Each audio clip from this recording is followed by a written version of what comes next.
प्रिय प्रशिक्षणार्थियों, BSc, BA BEd, fourth year integrated Nirmal TT college की ऑनलाइन क्लासेज यूनिवर्सिटी में मैं पुनः आपका केपी शर्मा हार्दिक स्वागत करता हूं। प्रश्न पत्र द्वितीय समावेशी विद्यालय बनाना, इसके अंतर्गत मेरा 128वां जो वीडियो है वो 128वां जो प्रकरण है वो वातावरण संबंधी कारक है समावेशी विद्यालय के निर्माण में।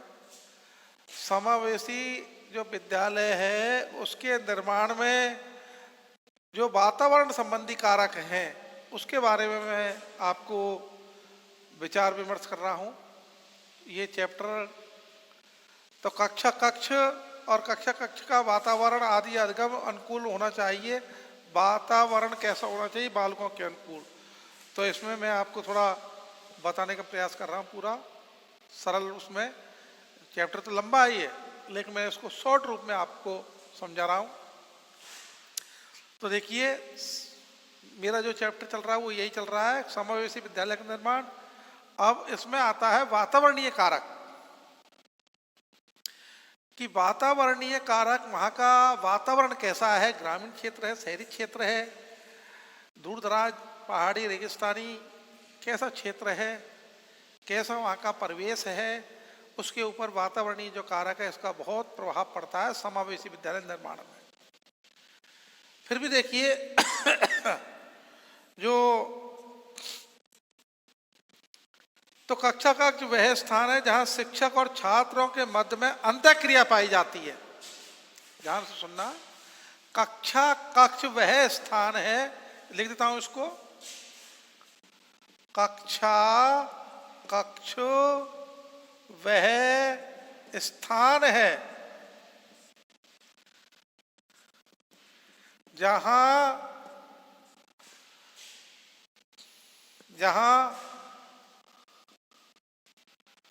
अध्यापक व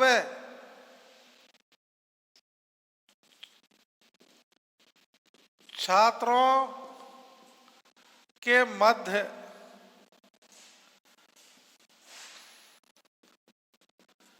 शिक्षण अंतःक्रिया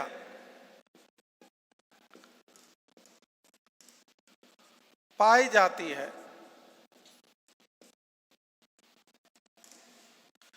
देखिए कितना अच्छा है, कक्षा कक्ष, कक्षा, अब कक्षा जैसे मान लो 7 और कक्ष का मतलब हो यार रूम नंबर 2। कक्षा कक्ष का मतलब हुआ, कक्षा तो है 7 भी और कक्ष रूम नंबर कितना हुआ, ये 2। तो कक्षा कक्ष वह स्थान है जहां अध्यापक व छात्रों के मध्य शिक्षण में अंतःक्रिया पाई जाती है। शिक्षण की क्या पाई जाती है, अंतःक्रिया पाई जाती है छात्र और शिक्षक के बीच में, और शिक्षा के उद्देश्यों की प्राप्ति के प्रयास किए जाते हैं। और शिक्षा प्राप्ति के प्रयास किए जाते हैं, वह है सब कक्षा कक्ष। तो देखिए, कक्षा कक्ष वह स्थान है इसका जहां अध्यापक और छात्रों के मध्य में शिक्षण अंतःक्रिया होती है, और अंतःक्रिया में शिक्षा के जो उद्देश्य हैं उन उद्देश्यों की प्राप्ति की जाती है। ऐसे प्रयास किए जाते हैं उद्देश्यों को प्राप्त करने के। शिक्षा प्राप्ति के उद्देश्यों को प्राप्त करने के ऐसे प्रयास किए जाते हैं जिससे कि उद्देश्य प्राप्त हो।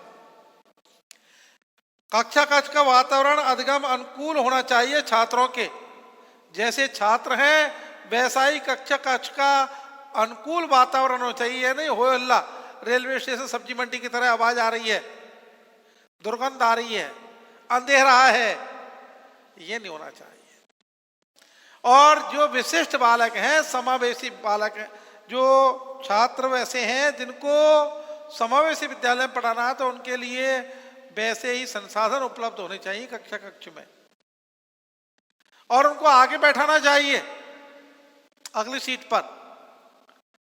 तो इसका विशेष ध्यान दिया जाए। ये वातावरणीय कारक में है। वातावरण तैयार किया जाता है अध्यापकों के द्वारा, अभिभावकों के द्वारा और सरकार गैर सरकार जैसे भी।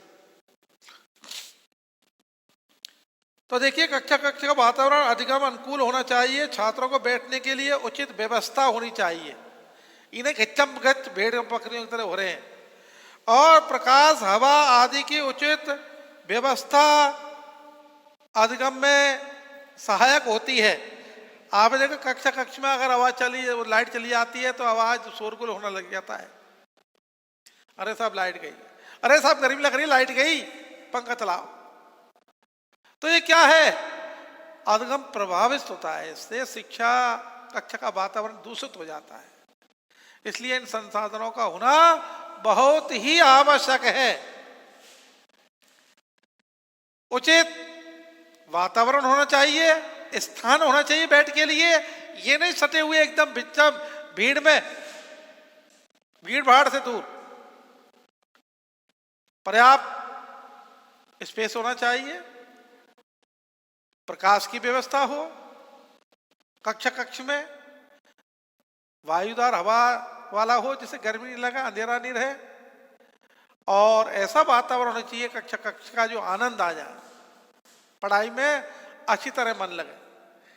ये नहीं साहब गर्मी पड़ रही है, पसीने टपक रहे हैं, पंखा चल नहीं रहा है, दिखावटी, बस अध्ययन नहीं होगा, डिस्टर्ब होगा दिमाग, सफलता नहीं मिलेगी। जो उद्देश्य है शिक्षण के वो प्राप्त नहीं हो पाएंगे। इसलिए कक्षा का वातावरण अनुकूल होना चाहिए और उसमें विशेष ध्यान दिया जाना चाहिए कि बैठक व्यवस्था अच्छी हो, साफ सुथरा कक्षा कक्ष हो, जिसमें प्रकाश की व्यवस्था हो, हवा की व्यवस्था हो, और ऐसा वातावरण होना चाहिए जो अधिगम में सहायक होती है ये। और कक्षा कक्ष में उचित स्थानों पर डिस्प्ले बोर्ड, छात्रों के लिए श्यामपट्ट, दृश्य श्रव्य साधनों का उपयोग की व्यवस्था होनी चाहिए। और भौतिक तत्वों के अलावा कक्षा का मनोवैज्ञानिक वातावरण भी अधिगम अनुकूल होना चाहिए। कक्षा का जो वातावरण है वो कैसा होना चाहिए? अधिगम अनुकूल। अधिगम सीखना उसके अनुकूल होना चाहिए। अधिगम अनुकूल होना चाहिए कक्षा का वातावरण, इसका विशेष ध्यान दिया जाए। कक्षा का वातावरण कैसा होना चाहिए? अधिगम अनुकूल होना चाहिए। और तो कक्षा कक्ष में उचित स्थानों पर डिस्प्ले हो, बोर्ड हो, और छात्रों के लिए बोर्ड, श्यामपट्ट, दृश्य श्रव्य सामग्री की व्यवस्था होनी चाहिए। भौतिक तत्वों के अलावा कक्षा का मनोवैज्ञानिक, साइकोलॉजिकल वातावरण भी अनुकूल अधिगम में अनुकूल होना चाहिए। अधिगम अनुकूल होना चाहिए सीखने के। और कक्षा कक्ष किसी प्रकार का कक्षा में भय नहीं होना चाहिए, भय रहित होना चाहिए। कक्षा कक्ष में ही नहीं गुरुजी डंडा लेकर के और आ गए और बस धड़ाम धूप एक एक दो में देते गए, ऐसा नहीं। भय रहित होना चाहिए, नहीं तो लड़के देखे आपने पलायन भी हो जाते हैं बहुत से। कक्षा का वातावरण ऐसा होना चाहिए, भयभीत नहीं होना चाहिए कि साहब फलाने भी आ रहे हैं भाग जाओ, ऐसा नहीं। विशेष ध्यान रखना चाहिए इसका, भय मुक्त होना चाहिए वातावरण कक्षा का, भयभीत नहीं, भय मुक्त। और घबराहट आदि को छात्रों को व्याप्त न होने देकर उन्हें अधिगम के प्रति अभिप्रेरित करता रहे। कक्ष का वातावरण ऐसा होना चाहिए, भय मुक्त होना चाहिए। ऐसा नहीं होना चाहिए जिससे कि वो बालक डरे धमके और भयभीत रहे। इसलिए भय मुक्त वातावरण होना चाहिए। कक्ष में अधिक से अधिक छात्रों का मन लगे, बार बार उस कक्षा में जाने के लिए कहें कि साहब रूम नंबर 2 में भेज दो हमको, तो हमारा तो वहीं आनंद है, वहीं अच्छी तरह पढ़ाई होती है हमारी। इसलिए विशेष ध्यान दिया जाना चाहिए। तो सबसे पहली जो भूमिका है मेरे हिसाब से वो है कक्ष का जो वातावरण है वो अधिगम अनुकूल होना चाहिए। कक्षा 7, कक्ष का मतलब रूम नंबर 2 वह स्थान है जहां अध्यापक व छात्रों के मध्य में अंतःक्रिया पाई जाती है और शिक्षा प्राप्ति के उद्देश्यों को प्राप्त करने के प्रयास किए जाते हैं। शिक्षा प्राप्ति के जो उद्देश्य हैं उन उद्देश्यों को प्राप्त करने के ऐसे प्रयास किए जाते हैं। तो ये कक्ष है। उसके अलावा देखिए सीखने का समय व थकान, ये तो हो गया आपका सीखने का समय व थकान। ये भी एक वातावरणीय संबंधी कारकों में आता है जो समावेशी विद्यालय के निर्माण में ये भी एक सहयोगी है। देखिए सीखने का समय सीखने की क्रिया को प्रभावित करता है। जैसे बालक सुबह आता है तरोताजा होता है, बिल्कुल सीखने का यही समय है। कठिन जो विषय है अंग्रेजी गणित विज्ञान आते ही बालक को जैसे तरोताजा रहे, सीखने का समय इंटरवल पहले फर्स्ट सेकंड थर्ड क्लास तक तो बालक का मन लगता है पढ़ने में, क्योंकि तरोताजा होता है, घर से नाश्ता पानी भोजन करके नहीं आता है, इसलिए बालक तरोताजा होता है आते विद्यालय में। कठिन विषयों को पहले देना चाहिए, सरल विषयों को बाद में, इंटरवल बाद। तो ये भी एक अधिगम में सहायक है वातावरणीय कारकों में कि सीखने का वह समय है, सीखने का समय सीखने की क्रिया को प्रभावित करता है। जैसे जब बालक छात्र विद्यालय आते हैं तब उनका मन तरोताजा व उनमें स्फूर्ति रहती है। बालकों में क्या रहती है साहब? स्फूर्ति रहती है, सुस्ती नहीं रहती है। और जो घंटे बीतने के बाद में 2 घंटे बीतने के बाद में उनमें अब शिथिलता आती है और वे थकान का अनुभव करने लगते हैं। इसलिए तो मध्य अंतर होता है, इंटरवल, रेस्ट, थकान को दूर करने के लिए। हल्का फुल्का कुछ लाए हो तो नाश्ता पानी कर लो, अपना खा पी लो, 20 मिनट का रेस्ट है, घर जाने के लिए नहीं है, केवल थकान दूर करने के लिए। जो मध्यांतर होता है वो इसलिए होता है कि बालक में थकान जो हो जाती है पढ़ते पढ़ते अध्ययन करते करते, तो उसमें उसको विश्राम दिया जाता है थकान दूर करने के लिए। लेकिन आजकल तो क्या करते हैं, इंटरवल हुआ, इंटरवल में पंगत लगा लेते हैं भोजन, और भोजन के बाद में फिर देखो डकार, और उसके बाद में फिर देखो खेलना कूदना, और फिर देखिए घंटा ले लेते हैं। ऐसा नहीं, ये ना 20-25 मिनट का है केवल तरोताजा के लिए। वो तो छुट्टी के बाद में है, छुट्टी से पहले है, या अलग से कोई कालांश। तो देखिए वो थकान का जब अनुभव करता है और प्रातः वह सुगमता से सीखता है, और दोपहर तक उसमें सीखने की जो गति है, सीखने की जो उसकी क्रिया है वो मंद होती जाती है। सीखने की क्रिया कैसी होती जाती है साहब? मंद। फिर तो स्लोली धीरे धीरे सीखता है, और घड़ी देखता है बार बार वह कब टाइम हो, कब गुरुजी जाए और कब।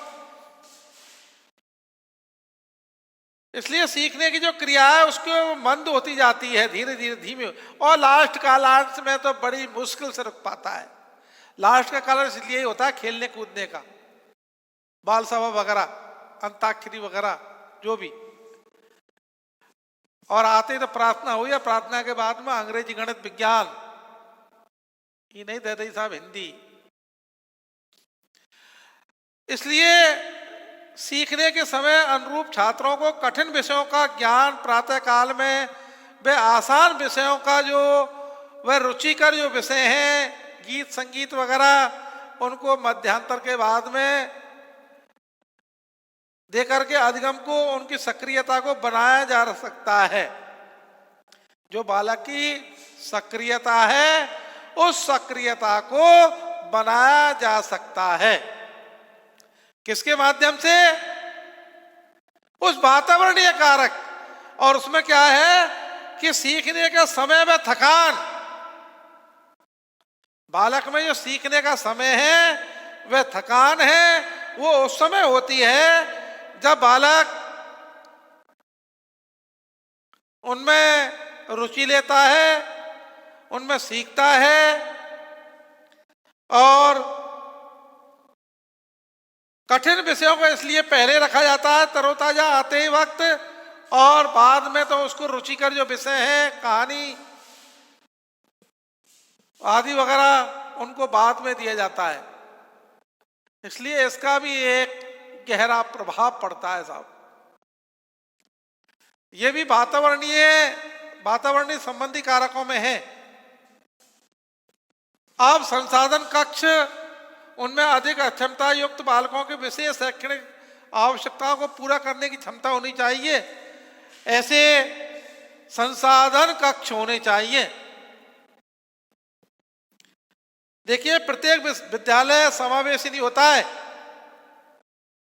सामान्य होते हैं प्रत्येक बालक, लेकिन समावेशी जो विद्यालय है उसमें संसाधन कक्ष स्थापित होना चाहिए।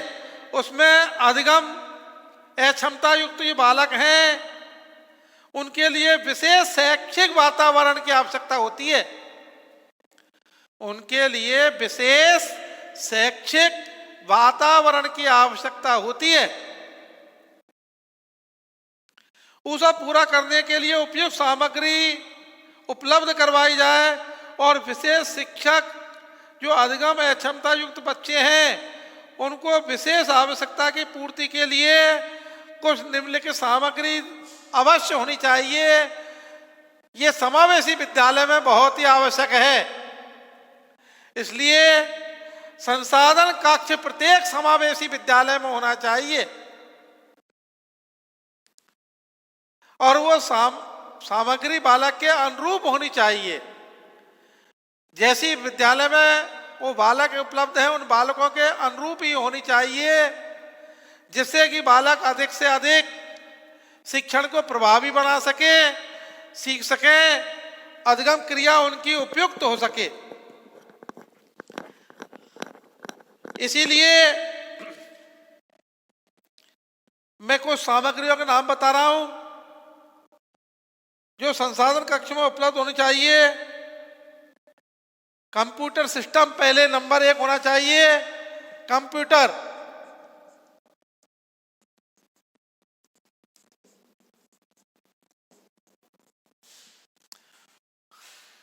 बोलती पुस्तकें, अब पुस्तकें बोलती हैं क्या, कैसेट होती हैं वो तो, सीडी, डीवीडी, ये संसाधन कक्ष में होनी चाहिए।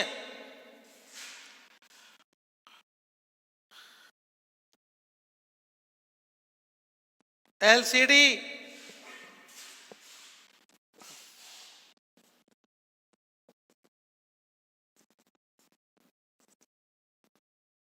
ये संसाधन कक्ष में होनी चाहिए साहब, जिससे कि बालक अधिक से अधिक सीख सके।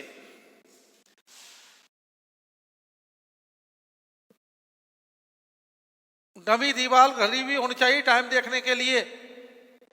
प्लास्टिक के विभिन्न खिलौने होने चाहिए, खेलने वाले कार्ड्स होने चाहिए, फ्लैश कार्ड होने चाहिए, कीबोर्ड वगैरह त्रिविभागीय मॉडल चार्ट, ग्राफ पेपर, लकड़ी के या प्लास्टिक के ब्लॉक, स्टॉक वॉच उपलब्ध आदि ऐसी सामग्री होनी चाहिए जो कि एक संसाधन कक्ष में आवश्यक हैं। ये सामग्रियां संसाधन कक्ष में बहुत ही आवश्यक हैं, जो होनी चाहिए।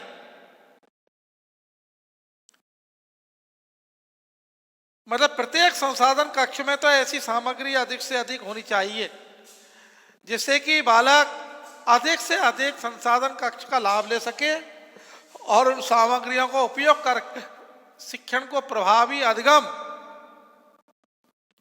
व सरल बना सके। शिक्षण को अधिगम, सरल, प्रभावी व स्पष्ट बना सके। इसलिए संसाधन कक्ष में उसको अधिगम अक्षमता युक्त बालकों के लिए विशेष ऐसा वातावरण होना चाहिए। उसके बाद में देखिए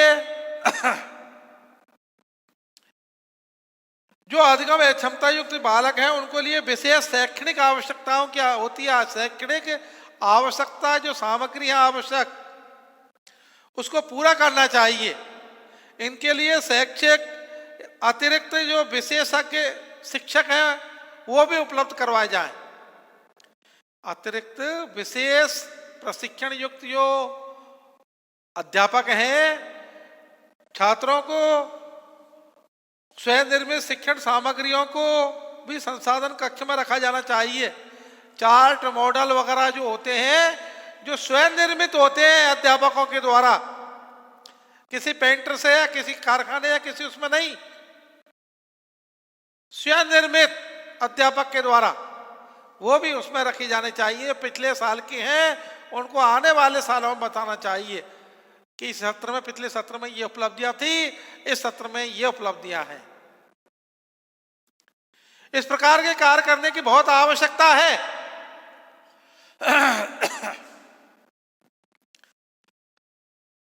और अल्प व्यय करने वाले नवीनतम युक्त ऐसी स्वयं निर्मित शिक्षण सामग्री निर्मित होनी चाहिए जो समय की बचत हो, आर्थिक बचत हो और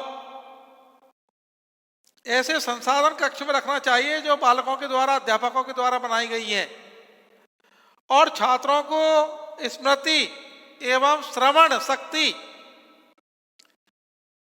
छात्रों को स्मृति व श्रवण कौशल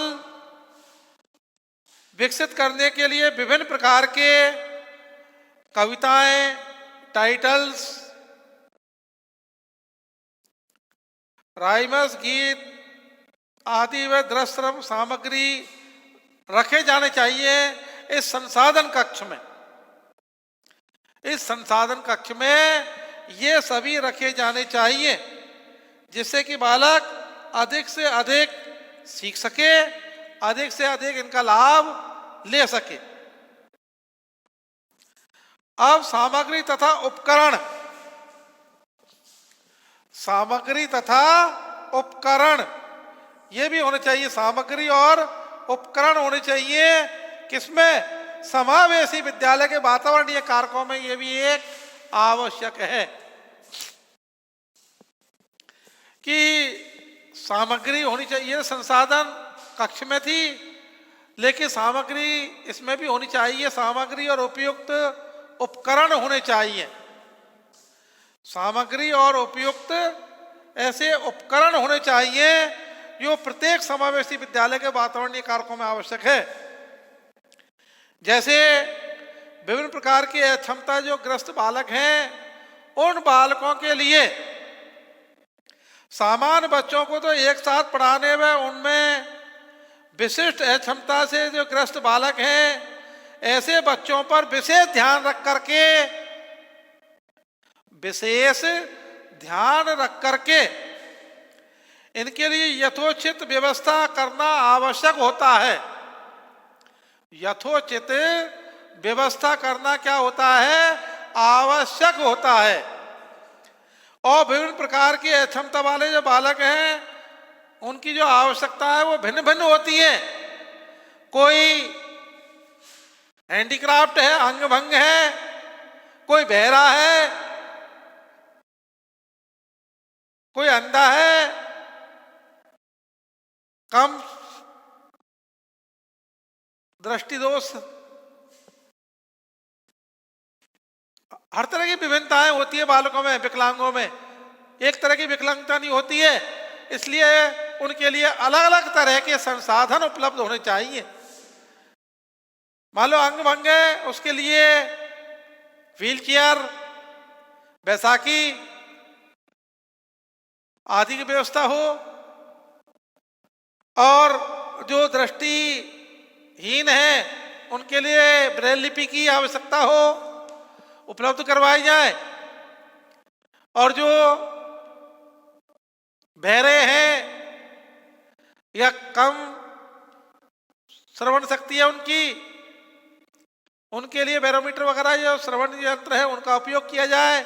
ये सभी ऐसे संसाधन उपलब्ध करवाए जाए, उनकी पहले पहचान की जाए, और पहचान के बाद में जो अक्षमता युक्त बालक हैं उनके लिए वो आवश्यक वस्तुएं उपलब्ध करवाई जाए। प्रत्येक क्षमता वाले जो बालक है वो विशिष्ट आवश्यकता वाले जो बालक हैं उनकी पहचान करके उनके सुविधा के अनुसार उन्हें सीखने के लिए, सीखने की जो क्रिया है वो सुगम बन सके, उन्हें बनाने के कक्ष में बैठने की व्यवस्था हो, फर्नीचर आदि ऐसा हो जिससे कि वो सरलता से गिर नहीं जाए कहीं, उनके लिए फर्नीचर की व्यवस्था हो अच्छी, व्हील चेयर वगैरह, मोटी कलम, पेंसिल, पुस्तक होल्डर और विभिन्न प्रकार की शिक्षण सामग्री व उपकरणों की आवश्यकता होती है विशिष्ट आवश्यकता वाले बालकों के लिए, जो दिव्यांग हैं, जो विकलांग हैं उनके लिए। और इन बच्चों के साथ में मैत्रीपूर्ण व्यवहार होना चाहिए, किसी प्रकार की दुर्भावना नहीं, कोई पक्षपात नहीं। इनके साथ में व्यवहार कैसा होना चाहिए, मैत्रीपूर्ण व्यवहार होना चाहिए।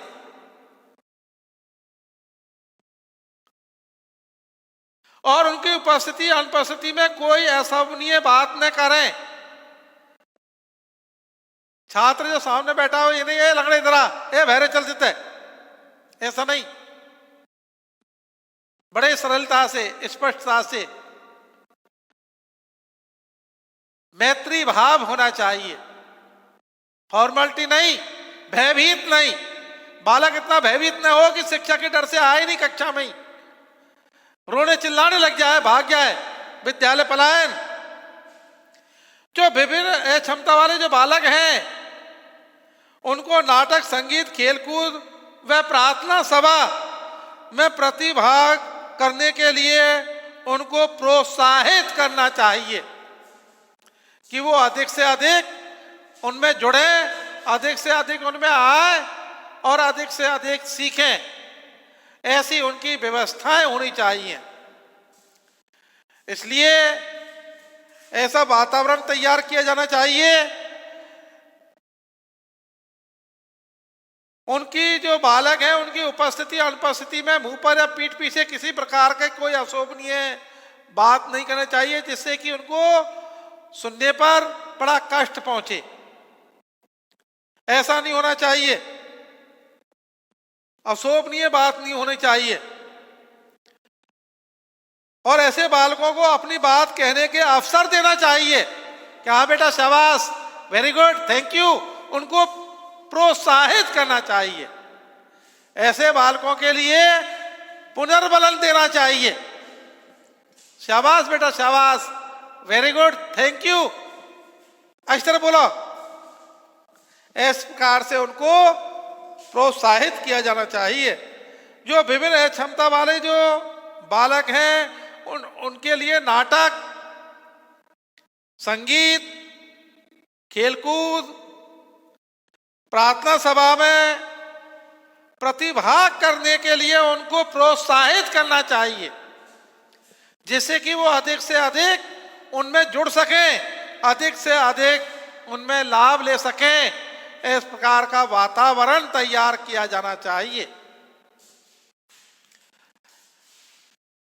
ऐसे बालकों के लिए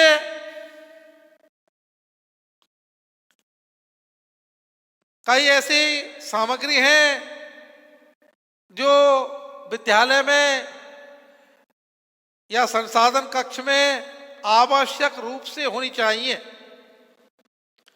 उन्हें किसी भी प्रकार की कोई भी ऐसी सामग्री का उपयोग नहीं किया जाना चाहिए जो बालक के लिए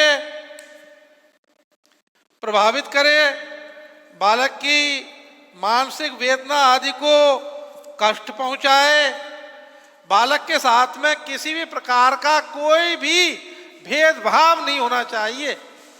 इसलिए वातावरणीय संबंधी जो कारक है वो समावेशी विद्यालय के निर्माण में, तो इसमें कक्षा कक्ष का वातावरण अधिगम अनुकूल होना चाहिए और वह स्थान कक्षा कक्ष वह स्थान है जहाँ अध्यापक और छात्रों के मध्य में शिक्षण अंतःक्रिया पाई जाती है और शिक्षा के जो उद्देश्य हैं उनको प्राप्त करने के प्रयास किए जाते हैं।